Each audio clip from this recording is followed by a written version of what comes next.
Welcome to The Explainer. Today, we are diving into a topic that you might not expect to be so front and center in the Bible. Its surprisingly detailed economic plan. So let's just dive right in because this really sets the stage. When you think about the Bible, what are the big themes that pop into your head? Faith, salvation. Those are probably the first things that come to mind, right?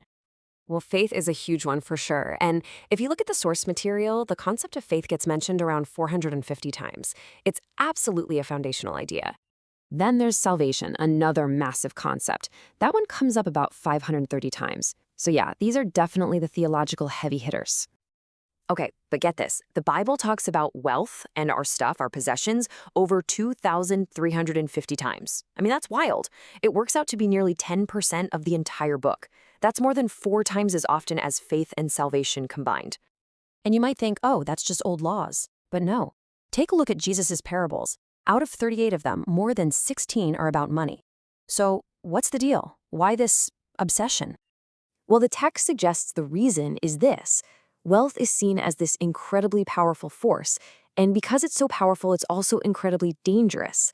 It comes with a whole laundry list of really serious warnings. For starters, it's just not dependable. It's fleeting.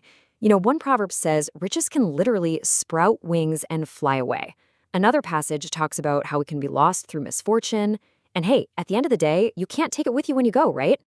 And even if it does stick around for a while, the text says it's never enough. There's this line that says, whoever loves money never has enough. It can actually harm you, cause you to lose sleep. And it's the love of money that's famously called a root of all kinds of evil. And all of this points to how wealth can be so deceptive, how it can corrupt us. It can make us proud. Jesus even warned that its deceitfulness can, and I quote, choke the word. It's called unrighteous wealth for a reason because it's always trying to take God's place in our lives.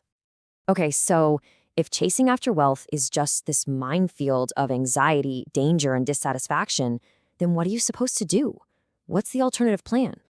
The answer, the entire alternative model. It's all built on this one huge shift in perspective. It all boils down to a single question. Who really owns all this stuff? And this is the verse that lays it all out. The earth is the Lord's and everything in it. This is the absolute bedrock of the whole idea. God is the owner, not us. And when it says everything, it means everything. The land, the gold, the silver, even, according to the text, our very ability to make money in the first place. This idea of divine ownership, it's the pivot point for this entire worldview. It changes everything. So this really brings it home. It's about changing the fundamental question we ask ourselves. We stop asking, Lord, what should I do with my money? And instead we start asking, Lord, what should I do with your money? See that shift? It moves you from being an owner to being a manager, a steward. Okay, so if it's not actually ours, what does that mean for how we handle it?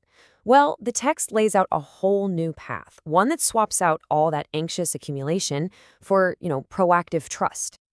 It's basically a 3-step process. First, you trust. You stop worrying about all your basic needs. Second, you reprioritize. You seek His kingdom first. And then third, you just receive. You trust that when your priorities are straight, all that other stuff, your needs, they'll be taken care of. And this is where we get a totally new definition of what rich even means.